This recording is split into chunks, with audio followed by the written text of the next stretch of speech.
Ya, baik. Assalamualaikum warahmatullahi wabarakatuh. Kami dari kelompok satu akan mempresentasikan tentang implementasi perencanaan pengembangan. Untuk kelompoknya sendiri yaitu ada Muhammad Faris Fayed, absen 16, dan saya sendiri Muhammad Rizky Prayogo, absen 17.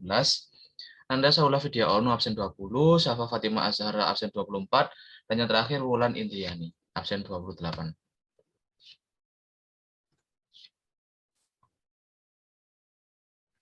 Jadi yang pertama adalah tim proyek dan aktivitasnya. Kemudian saya ingin bertanya, apa sih tim proyek itu? Tim proyek adalah suatu kelompok yang biasanya bersifat sementara dan dipakai pada suatu periode terbatas untuk memecahkan masalah-masalah yang spesifik atau untuk pengembangan suatu produk, seperti itu. Dan produk di sini biasanya tergolong produk baru. Kemudian tahap analisis persyaratan kemampuan, analisis prakelayakan, dan analisis kelayakan, menetapkan kebutuhan, persyaratan aset, rencana proyek, dan kasus bisnis yang mencakup semua aspek kapabilitas dan dukungan logistiknya. Anggaran proyek akan disiapkan dan disetujui. Langkah selanjutnya adalah melakukan akuisisi atau pengembangan. Jadi sudah saya jelaskan mengenai tim proyek dan juga aktivitasnya nanti yang akan dilakukan pada saat pembangunan suatu proyek baru seperti itu. Kemudian fungsi tim. Fungsi tim ini ada beberapa macam. Yang pertama itu manajer proyek. Manajer proyek atau kontak manager adalah individu yang bertanggung jawab atas proses manajemen kontrak. Dokumen kontrak dapat terkait dengan pelanggan, vendor, kontraktor, ataupun karyawan. Manajer kontrak harus berurusan dalam memilih kontrak yang tepat, registrasi kontrak, dan keputusan kontrak, seperti itu. Dan juga kepatuhan kontrak.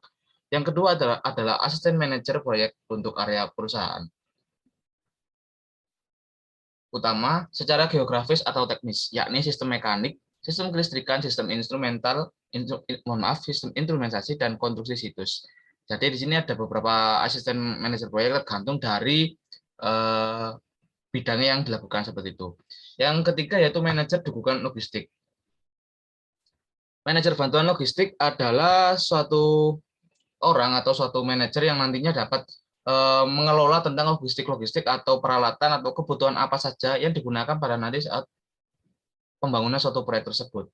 Seperti itu. Kemudian untuk penyusun jadwal. Nah, untuk penyusun jadwal ini sendiri dilaksanakan juga atau dibuat dengan cara kita membuat jadwal untuk pembelian barang-barang untuk proyek kapan, untuk penyusunan pembangunannya kapan, seperti itu. Jadi untuk penyusun jadwal ini adalah orang yang menyusun dari jadwal-jadwal apa saja yang nanti dilakukan pada saat penyusunan dari proyek itu sendiri.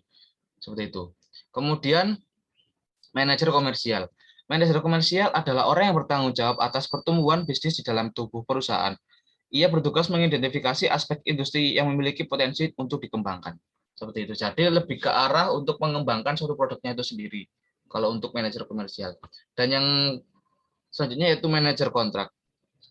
Manajer kontrak atau kontrak manajemen adalah manajemen kontrak adalah proses mengelola segala aspek yang berkaitan dengan kesepakatan antara dua belah pihak atau menjalin kerjasama. Jadi di sini manajer kontrak bertugas juga untuk melakukan kerjasama terhadap perusahaan lain ataupun bisa dengan contohnya seperti tender ataupun yang lain-lain itu. Dan yang terakhir yaitu staf teknis dan administratif yang mendukung hal-hal di atas sebagaimana diisyaratkan oleh volume pekerjaan seperti itu. Manajemen proyek. Pelaksanaan rencana pengembangan memiliki 3 tahap utama, yaitu yang pertama adalah penciptaan dan pembebasan kontrak untuk akuisisi pengembangan atau konstruksi. Jadi sebelum kita memulai suatu proyek, tentunya kita juga memerlukan tempat. Nah, tempatnya yang nantinya kita akan bangun tentunya harus bebas kontrak ataupun tidak untuk dimiliki orang lain. Dikarenakan nantinya kan untuk pembangunan untuk proyek yang kita akan capai seperti itu. Jadi kita perlunya untuk akuisisi dulu terhadap aset atau barang atau tempat yang nantinya akan digunakan untuk suatu pembangunan seperti itu. Yang kedua yaitu pelaksanaan pekerjaan yang ditetapkan. Jadi setelah kita menyiapkan dari tempat yang nanti kita akan bangun untuk suatu proyek, kita juga harus menyusun tentang pelaksanaan pekerjaan yang ditetapkan. Contohnya seperti yang sudah dijelaskan pada fungsi tim tadi, ada beberapa fungsi tim nanti. Nah, yang itulah nanti yang melaksanakan pekerjaan yang telah ditetapkan sesuai dengan bidang dan juga porsi masing-masing seperti itu. Kemudian yaitu pengenalan kelayanan dari kemampuan baru. Pengenalan kelayanan dari kemampuan baru. Ini juga tentunya jadi kita harus mengenalkan dari pelayanan dari kemampuan yang baru yang akan nanti digunakan pada suatu pembangunan proyek. Contohnya seperti commercial manager tadi yang berusaha dengan pengembangan dari produk tersebut, kita juga harus mengenalkan dari kemampuan-kemampuan baru ataupun juga mengikuti dari perkembangan zaman seperti itu. Kemudian yaitu perencanaan diperlukan untuk yang pertama kegiatan. Tentunya perencanaan ini sendiri juga diperlukan untuk suatu kegiatan. Bagaimana kita akan melakukan suatu jika kita tidak melakukan perencanaan terlebih dahulu. Contohnya ketika kita mau membeli suatu semen, contohnya hal kecilnya saja, kita juga perlu perencanaan. Kita mau beli di mana, kemudian ke siapa, kemudian harganya berapa, seperti itu. Kemudian yang kedua itu sumber daya. Sumber daya sendiri juga sangat penting untuk suatu proyek pembangunan. Dikarenakan untuk perencanaan diperlukan untuk kita membangun sumber daya yang nantinya akan digunakan pada saat pembangunan suatu proyek.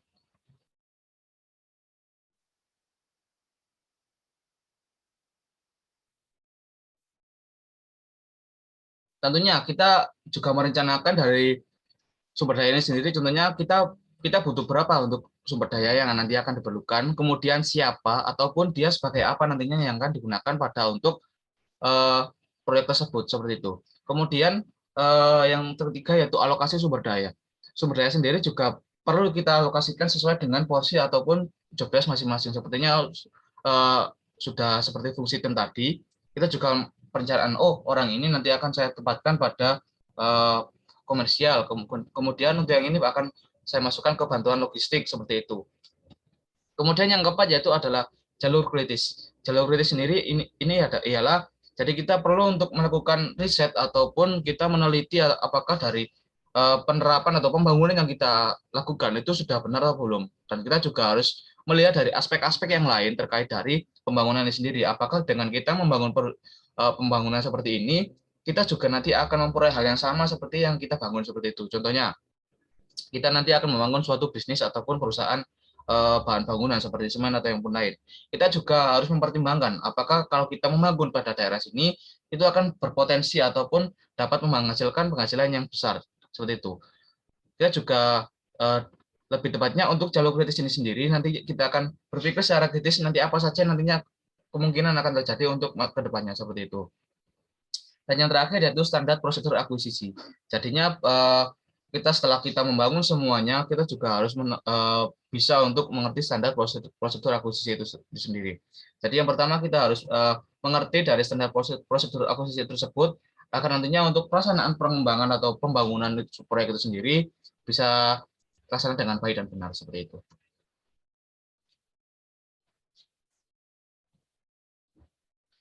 Kegiatan proyek, rentang kegiatan proyek biasanya untuk sebagai berikut, yaitu yang pertama ialah buatlah rencana manajemen proyek untuk pengembangan, termasuk daftar keinginan dan jadwal. Yang kedua itu buat dokumen spesifikasi fungsional dan kriteria seleksi untuk tender. Jadi di sini nanti ditekankan bahwa kita seperti kayak membuat proposal yang nantinya kita bisa buat untuk dipresentasikan kepada tender untuk bisa bekerja sama seperti itu. Kemudian gabungkan melalui persyaratan dukungan kehidupan. Maksudnya di sini ialah persyaratannya itu yang kita butuhkan itu apa saja dan juga persyaratan yang nantinya dibutuhkan oleh mereka itu apa saja seperti itu. Kemudian buat daftar kepentingan jika diperlukan, ini juga penting juga apabila kita buat daftar kepentingan seperti ada penambahan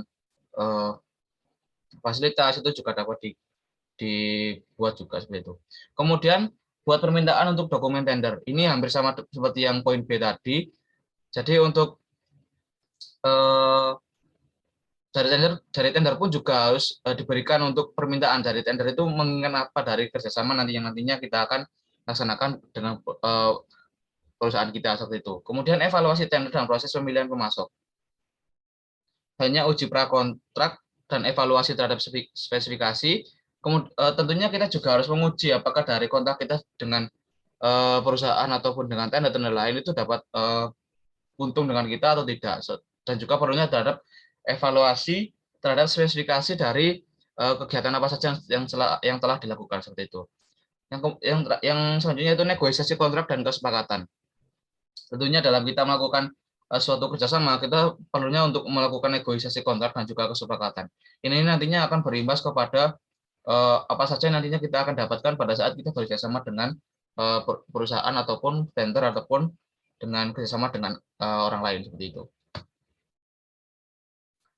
Yang selanjutnya itu ya perolehan akuisisi, jelas sudah harus melakukan akuisisi juga. Kemudian pengelolaan aset dalam pembangunan. Jadi kita juga setelah kita memperoleh dari atau akuisisi dari proyek tersebut, kita juga perlu untuk melakukan pengelolaan secara baik.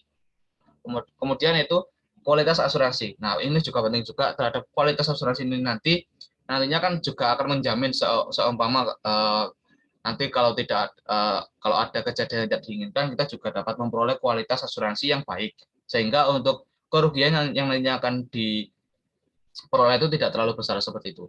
Kemudian menerapkan rencana dukungan logistik. Jadi kita juga akan harus menerapkan kita dapat nantinya dapat dukungan pembangunan ataupun peralatan dari mana saja seperti itu. Kemudian instalasi. Instalasi ini sendiri adalah pemasangan atau pemasangan barang yang nantinya akan digunakan pada saat pembangunan proyek tersebut. Kemudian commissioning. Commissioning adalah uji coba dari peralatan-peralatan yang sudah dipasang tadi seperti itu. Jadi kita sebelum kita untuk kita terima, kita tentunya harus bisa mengecek dari kondisi dari ataupun uji coba dari barang tersebut seperti itu. Kemudian pemeriksaan pra penerimaan. Kita sebelum kita menerima, kita juga harus menerima dalam keadaan apakah dari barang tersebut itu sudah layak untuk digunakan atau tidak seperti itu. Kemudian penerimaan peralatan, setelah kita cek, kita bisa menerima peralatan tersebut. Kemudian yaitu melaksanakan rencana pelatihan dimulai dengan training trainer seperti itu. Jadi kita setelah kita membangun suatu proyeknya, kita harus juga melakukan pelatihan kepada sumber daya yang nantinya akan mengelola ataupun dari bekerja pada perusahaan tersebut. Yang nantinya itu juga dapat berguna untuk berkepanjangan seperti itu. Selanjutnya yaitu adalah operasi dan personel pemeliharaan dilatih dan dikerahkan. Kemudian setelah kita latih, kita juga harus memperkerahkan ataupun memberdayakan dari sumber daya itu nantinya akan dilatih dan juga dikerahkan kepada setiap porsi atau bidang masing-masing seperti itu. Kemudian pengantar kelayanan dan yang terakhir pembuangan peralatan yang diganti. Jadi untuk setelah apabila ada alat yang rusak itu juga bisa kita lakukan pembuangan. Tapi sebelumnya kita melakukan pembuangan, tentunya kita harus bisa untuk memanfaatkan peralatan tersebut hingga akhir masa pakai seperti itu agar tidak terbuang sia-sia untuk melakukan pengeluaran hanya untuk pembelian barang seperti itu.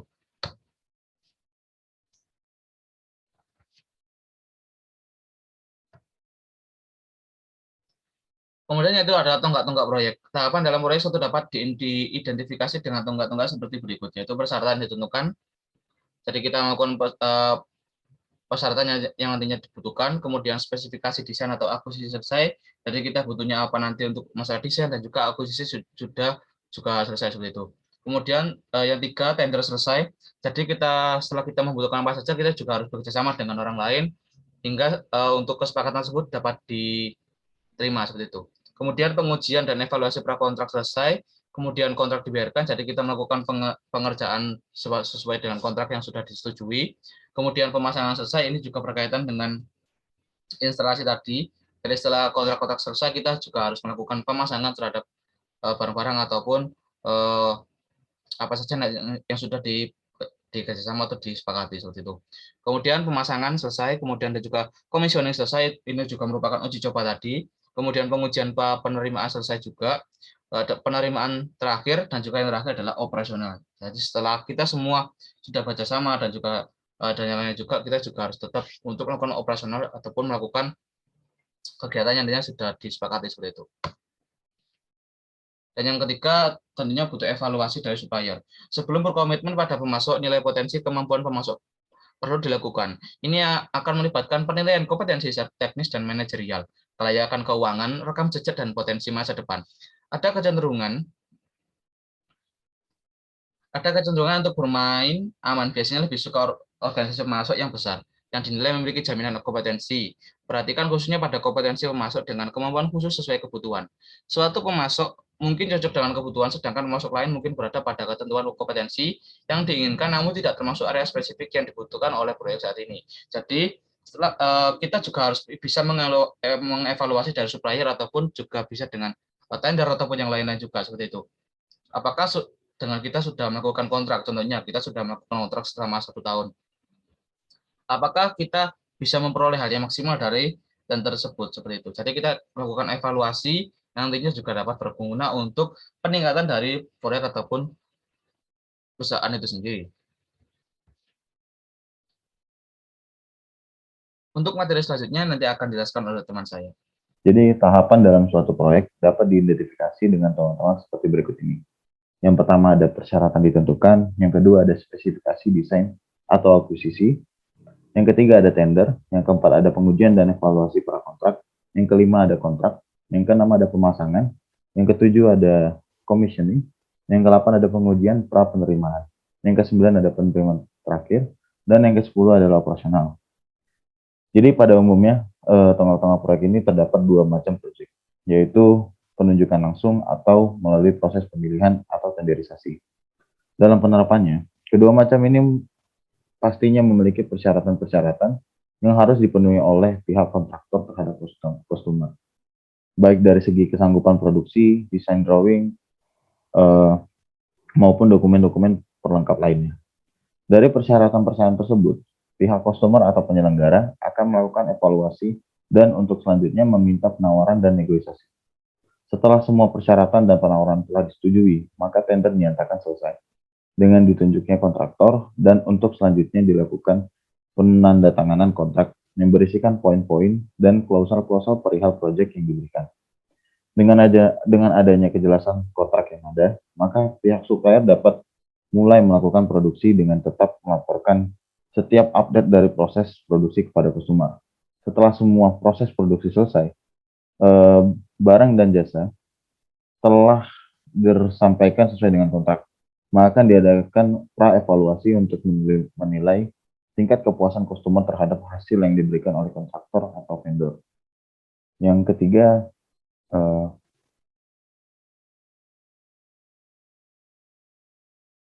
ada evaluasi supplier. Sebelum berkomitmen pada pemasok, nilai potensi kemampuan pemasok perlu dilakukan. Ini akan melibatkan penilaian kompetensi, teknis, dan manajerial kelayakan keuangan, rekam jejak, dan potensi masa depan. Ada kecenderungan untuk bermain aman biasanya. Lebih suka organisasi pemasok yang besar yang dinilai memiliki jaminan kompetensi. Perhatikan khususnya pada kompetensi pemasok. Dengan kemampuan khusus sebagai kebutuhan, satu pemasok mungkin cocok dengan kebutuhan, sedangkan pemasok lain mungkin berada pada ketentuan kompetensi yang diinginkan namun tidak termasuk area spesifik yang dibutuhkan oleh proyek saat ini. Jadi untuk beberapa waktu, dan biasanya dilakukan once a year, pihak penyelenggara tender atau project akan melakukan evaluasi penilaian terhadap kinerja supplier atau kontraktor dengan mempertimbangkan aspek kapasitas, kapabilitas, dan efektivitas.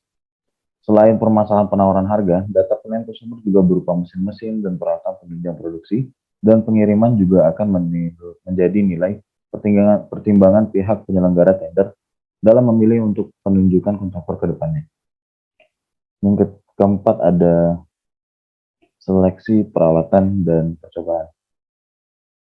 Proses seleksi peralatan akan melibatkan uji coba peralatan untuk memeriksa kesesuaian terhadap spesifikasi dan kinerja serta kriteria pemilihan.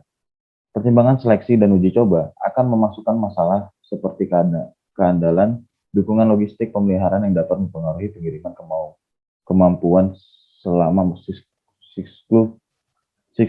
siklus hidup aset.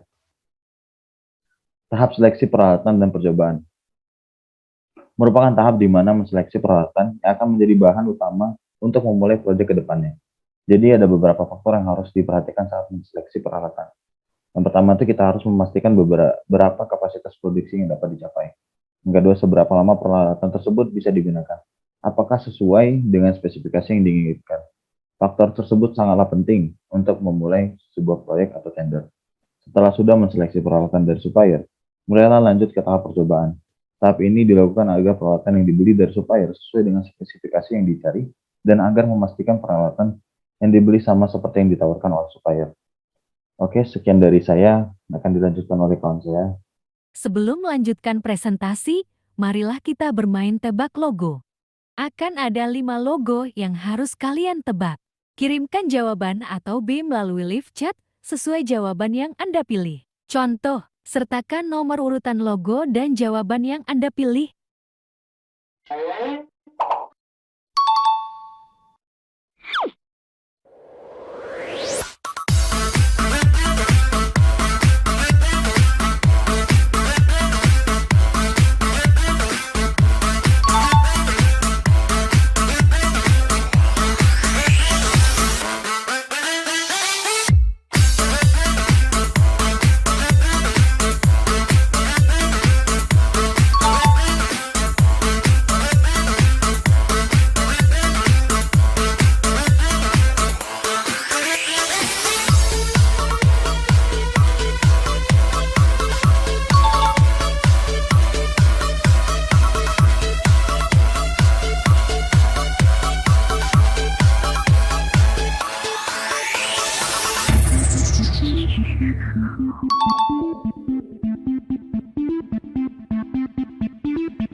Setelah selesai, dalam waktu 1 menit, kirimkan foto Anda bersama layar laptop dengan jari yang menunjukkan jawaban benar Anda pada grup kelas manajemen aset.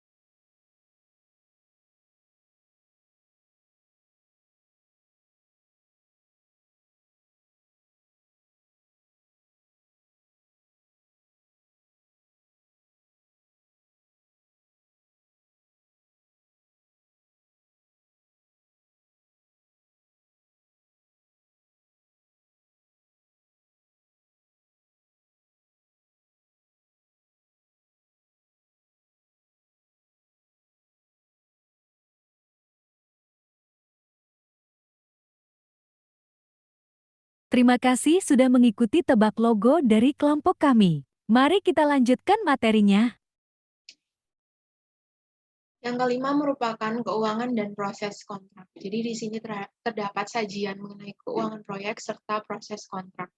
Yang pertama terdapat capital project, yaitu proyek modal yang di mana proyek ini membutuhkan pengeluaran uang tunai yang signifikan untuk membangun, memelihara, ataupun meningkatkan aset sebuah perusahaan.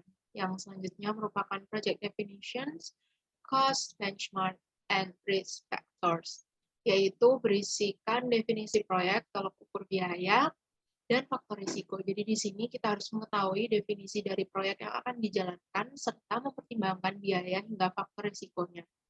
Kemudian terdapat potential suppliers identified, yaitu terdapat pemasok potensial yang sudah terpercaya dan telah teridentifikasi bahwa kita membutuhkan supplier tersebut, yaitu untuk menghindari risiko-risiko kerugian perusahaan. Jadi dapat meminimalisir risiko karena kita sudah tahu supplier tersebut sebelumnya. Kemudian terdapat request for tender, biasa dikenal dengan RFP, yaitu permintaan tender yang merupakan undangan bagi pemasok untuk mengajukan penawaran termasuk produk ataupun layanan. Di sini sektor publik ini diwajibkan oleh hukum dan proses ini dibiarkan terbuka untuk umum, bebas dari suap, dan tidak melibatkan favoritisme. Kemudian terdapat screening and selection of preferred option, yaitu penyaringan serta seleksi dari opsi yang lebih baik ataupun lebih disukai. Jadi dari beberapa permintaan tender, akan terdapat beberapa opsi yang akan disaring dan diseleksi lebih lanjut mana yang lebih baik ataupun lebih disukai. Kemudian terdapat negotiation and due diligence of bidder shortlist, yaitu negosiasi serta uji tuntas penawar daftar kandidat yang terpilih dari opsi-opsi sebelumnya. Jadi di sini melakukan negosiasi serta uji kelayakan terhadap daftar yang telah menjadikan kandidat. Kemudian terdapat revised shortlist, yaitu penyesuaian daftar kandidat. Jadi setelah melakukan negosiasi serta uji kelayakan, akan dilakukan penyesuaian daftar kandidat yang telah memenuhi kriteria. Kemudian terdapat select preferred bidder contract negotiation, yaitu memilih penawar yang lebih baik dan melakukan negosiasi dengan penawar tersebut. Jadi memilih penawar ini kita pilih yang cocok dan sesuai dengan yang diinginkan ataupun disukai, lalu mulai melakukan negosiasi kontrak. Dan yang terakhir kontrak, yaitu melakukan kontrak. Jadi setelah melakukan negosiasi-negosiasi serta penyaringan-penyaringan, barulah dilakukan kontrak. Oke, next.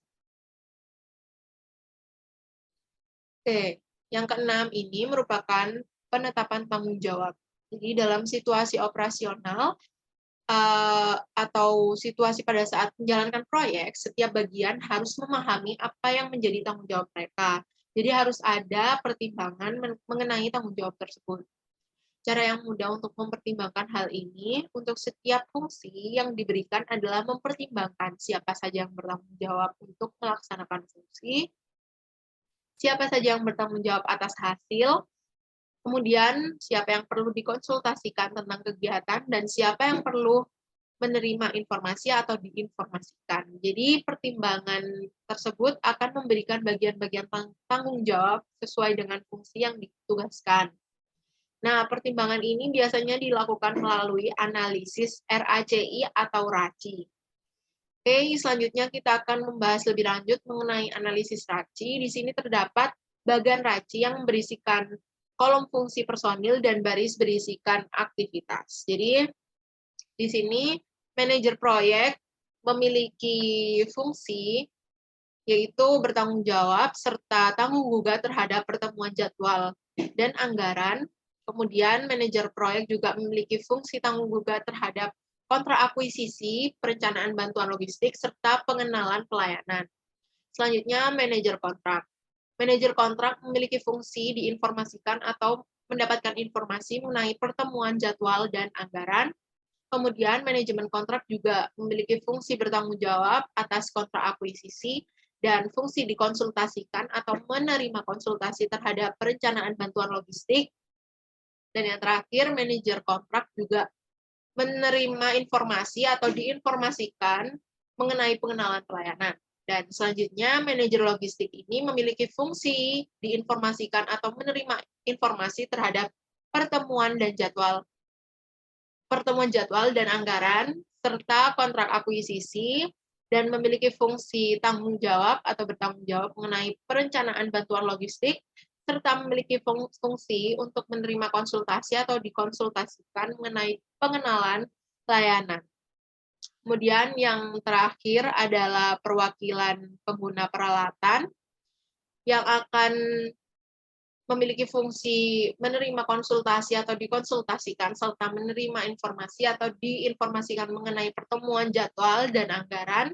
Kemudian memiliki fungsi diinformasikan atau menerima informasi mengenai kontrak akuisisi, serta perencanaan bantuan logistik, dan memiliki fungsi terhadap tanggung jawab atau memiliki tanggung jawab terhadap pengenalan pelayanan.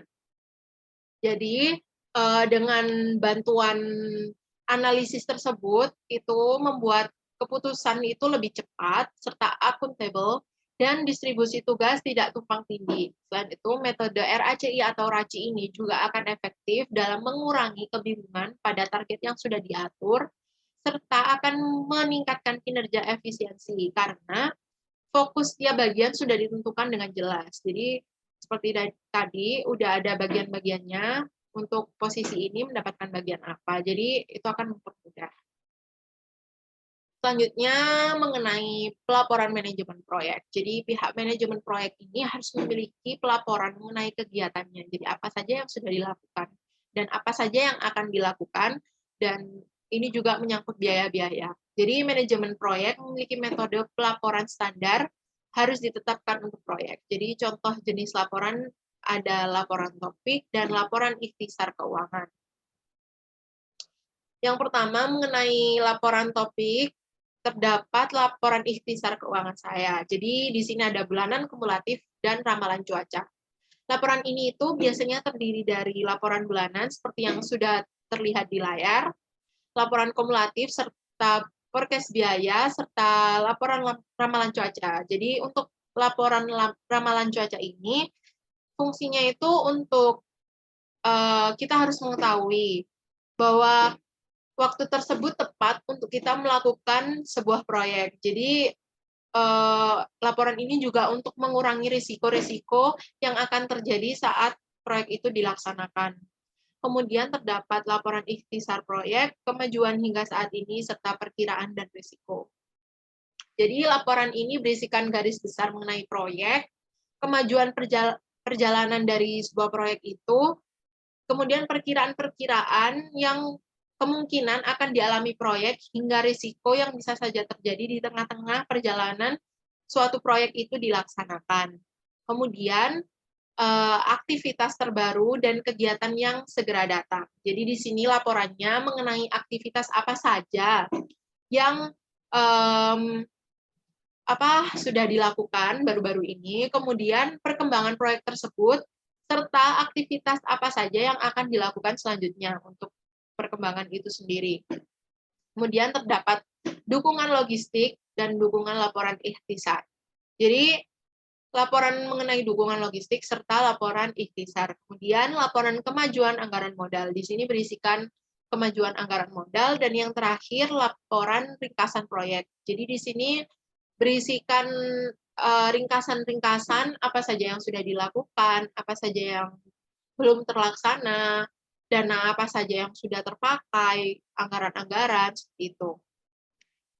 Kemudian selanjutnya laporan ikhtisar keuangan, yaitu laporan yang berisikan informasi mengenai poin-poin berikut. Yang pertama, total anggaran proyek. Jadi di sini isinya total anggaran yang dianggarkan untuk penggarapan sebuah proyek. Yang kedua, status keuangan proyek dalam kaitannya dengan pencapaian yang direncanakan, aktivitas terbaru, dan kegiatan yang segera datang. Jadi di sini akan dilaporkan status keuangan dari proyek itu sendiri atas pencapaian-pencapaian yang sudah direncanakan, serta sesuai tidaknya dengan rencana tersebut. Kemudian, pengeluaran aktual hingga saat ini. Jadi, di sini akan berisi pengeluaran dana yang aktual atau benar-benar terjadi dan digunakan untuk pelaksanaan proyek tersebut. Kemudian, terdapat pengeluaran yang direncanakan hingga saat ini. Jadi, di sini berisikan pengeluaran yang telah direncanakan dari awal proyek berjalan hingga pada saat ini. Kemudian, belanja yang direncanakan di masa depan. Laporan ini berisikan mengenai belanja apa saja yang akan dilakukan atau telah direncanakan untuk masa depan proyek. Kemudian ada anggaran tersisa yang berisi mengenai anggaran yang telah digunakan sebagai pengeluaran yang sebenar-benarnya terjadi ataupun pengeluaran aktual. Kemudian status anggaran risiko yang tersisa serta pensiun. Jadi di sini akan melaporkan anggaran risiko yang tersisa untuk proyek serta laporan pensiun. Kemudian terdapat kontingensi yang digunakan, yaitu laporan yang berisi realitas dari pengeluaran uang yang telah terjadi pada periode pelaksanaan proyek. Dan yang terakhir, kontingensi tersisa, yaitu merupakan laporan yang berisi mengenai sisa dari kontingensi yang telah digunakan ataupun sisa dari yang telah dianggarkan sebelumnya. Untuk materi selanjutnya akan disampaikan oleh teman saya. Dan selanjutnya saya akan menjelaskan mengenai proyek monitoring kemajuan. Untuk portofolio proyek implementasi, kemajuan dapat dimonitori dengan bantuan laporan kemajuan satu baris per proyek yang menunjukkan status hubungan dengan fitur-fitur berikut. Simbol lalu lintas atau simbol wajah tersenyum dapat digunakan untuk memberikan ringkasan visual cepat status proyek. Nah, misalnya untuk simbol lampu lalu lintas itu yang berwarna hijau sebagai simbol cukup puas, kemudian berwarna kuning menunjukkan puas, dan merah sebagai menunjukkan tidak puas. Untuk fitur-fiturnya, yaitu ada kemajuan fisik relatif terhadap rencana, kemudian status keuangan relatif terhadap anggaran, tingkat keparahan masalah saat ini, lalu keparahan risiko, dan yang terakhir adalah perkiraan keuangan. Jadi manajemen harus menelusuri lebih detail tentang fitur-fitur yang kurang berfungsi. Ketika proyek berlangsung, pemantauan harus mencakup poin-poin berikut ini. Yang pertama ada ringkasan bisnis plan, yang kedua latar belakang dan tujuan proyek, lalu status proyek keseluruhan saat ini, status dalam kaitannya dengan tanggal dan layanan, jadwalkan kemajuan setiap kegiatan tertunda dan efek potensial mereka, lalu status anggaran yang direncanakan versus aktual, proyeksi anggaran, kontingensi yang digunakan dan tersisa, lalu proyeksi penilaian kinerja sistem primer, status saat ini dan proyeksi dari sisa kemampuan, lalu stabilitas persyaratan, kemudian umpan balik saat ini dari para pemangku kepentingan, lalu kinerja potensial dari kontraktor atau pemasok, laporkan sumber daya proyek pengembangan, laporkan kemajuan dengan rencana dukungan logistik, ringkasan masalah saat ini, dan yang terakhir adalah risiko.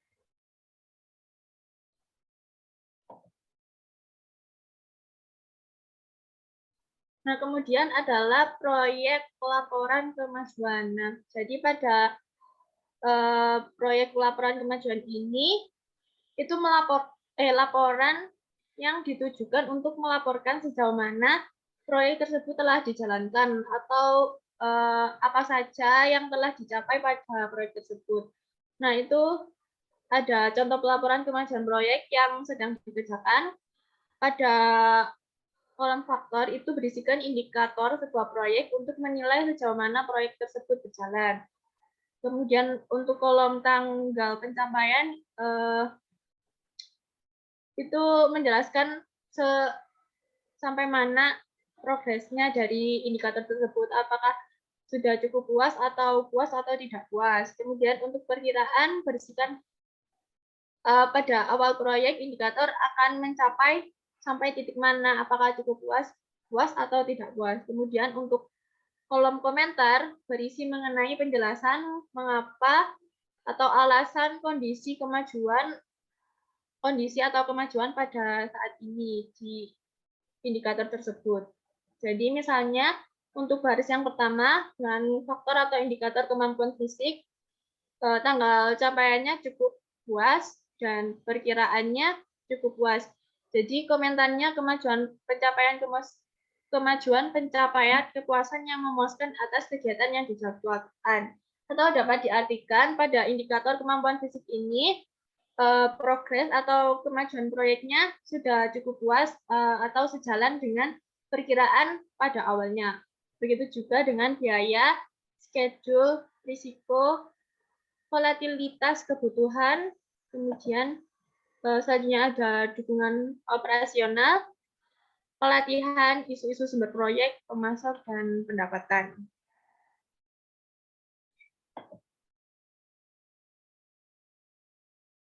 Kemudian adalah proyek manajemen portofolio. Pada suatu saat, sejumlah proyek akan aktif dalam rencana pengembangan bisnis. Proyek-proyek ini terdiri dari portofolio pengembangan aset. Untuk menggambarkan portofolio proyek dapat disiapkan tabel yang menginformasikan ringkasan status, mungkin dengan warna merah yang menunjukkan proyek yang sedang bermasalah, hijau untuk proyek yang memuaskan, atau kuning untuk di antara keduanya. Nah, untuk detail lebih lanjut dapat merujuk pada laporan yang berkaitan dengan proyek minat tertentu. Kemudian untuk perubahan karena keterlambatan dari banyak penyebab, baik internal maupun eksternal, sesekali mempercepat biaya overrun dan perubahan lingkup perlu diperhitungkan dalam mengelola portofolio ini. Manajer portofolio harus mengambil tindakan untuk memprioritaskan dan menyeimbangkan sumber daya, termasuk sumber daya keuangan dan staf, dan membuat manajer senior dan manajer proyek mendapat informasi yang baik tentang perkembangan dan perubahannya. Jadi, dapat disimpulkan bahwa di manajemen portofolio ini, kita bisa mengetahui apakah proyek ini sudah berjalan sesuai rencana, ataukah bisa dilanjutkan, ataukah tidak layak untuk dilanjutkan, seperti itu. Nah, kemudian akan dijelaskan oleh teman saya. Selanjutnya ada pengujian aset dan pengenalan layanan. Pengujian suatu pabrik baru pasti akan melibatkan pembangun atau pengembang dan memulai mengoperasikan pabrik dengan percobaan untuk memeriksa fungsi dan operasi yang memuaskan. Jadi para manajer pengujian aset akan mengembangkan rencana pengujian selama tahap kelayakan dan mengelola implementasinya. Sangat penting untuk memiliki pengaturan dukungan logistik di tempat sebelum pengenalan kelayanan. Jika tidak, pengguna harus berpacu dengan peralatan dan tidak ada dukungan ketika masalah muncul. Jika adanya kerusakan atau cacat saat diidentifikasi selama pengujian, kendala atau komisioning peralatan harus ditangani sebelum penerima pelayanan dan prosedur operasi yang aman. Rencana yang akan dikembangkan untuk transisi dari proyek komisioning ke operasi pada kapasitas desain. Rencana yang dikembangkan tersebut harus membuahkan hasil sebelum peralatan yang memasuki layanan tersebut. Next.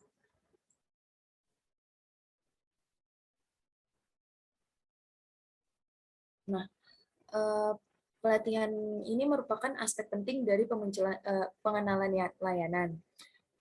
Jadi untuk para operator dan pengelola, ada kegiatan yang harus diselesaikan sebelum pengenalan layanan. Yang pertama ada persiapan materi train the trainers. Jadi para pihak pelatih akan mempersiapkan terlebih dahulu materi-materi yang akan disampaikan untuk para trainers tersebut.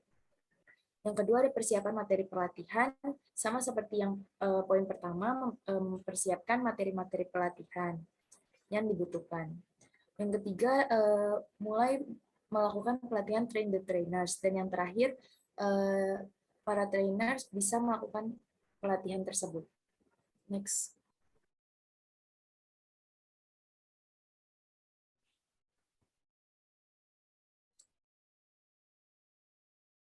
Selanjutnya ada manajemen perubahan. Nah, manajemen perubahan atau manajemen of change adalah sebuah upaya dan pendekatan yang dilakukan secara terstruktur dan sistematis yang dimanfaatkan guna membantu individu, tim, ataupun organisasi dengan menerapkan sarana, sumber daya, dan pengetahuan dalam merealisasikan perubahan dari kondisi sekarang menuju suatu kondisi yang lebih baik secara efisien dan efektif untuk memperkecil dampak dari proses perubahan tersebut. Nah, manajemen perubahan ini dilakukan guna mengelola seluruh akibat yang dihasilkan karena adanya perubahan dalam suatu perusahaan. Nah, maka sebelum itu manajer harus memikirkan terlebih dahulu dampak perubahan pada semua aspek kegiatan kerja selama proses berlangsung. Periksa terlebih dahulu implikasi perubahan dari sudut pekerja atau pengguna dan mempertimbangkan masalah pemindahan atau pelatihan sebelum menerapkan perubahan. Seperti studi percontohan, penerapan percobaan lingkup terbatas, dan perubahan evolusioner. Nah, pada akhirnya, manajemen harus siap untuk bertanggung jawab atas keputusan sulit yang mungkin diperlukan. Tidak lupa untuk dilibatkanlah pengawas dan pemegang kepentingan lainnya. Juga kembangkan sedikit implementasi yang berisi semua peralatan, dokumentasi, dan prosedur pelatihan. Pastikan terlebih dahulu perubahan ini sesuai kebutuhan yang diinginkan. Jika solusi baru berfungsi hanya jika manajemen memberlakukannya, maka kemungkinan besar akan gagal. Next.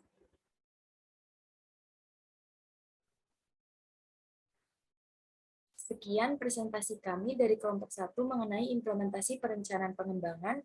Jika ada yang ingin bertanya, silakan dikirim melalui chat grup kelas manajemen aset. Terima kasih atas perhatiannya. Mohon maaf jika ada salah kata. Wassalamualaikum warahmatullahi wabarakatuh.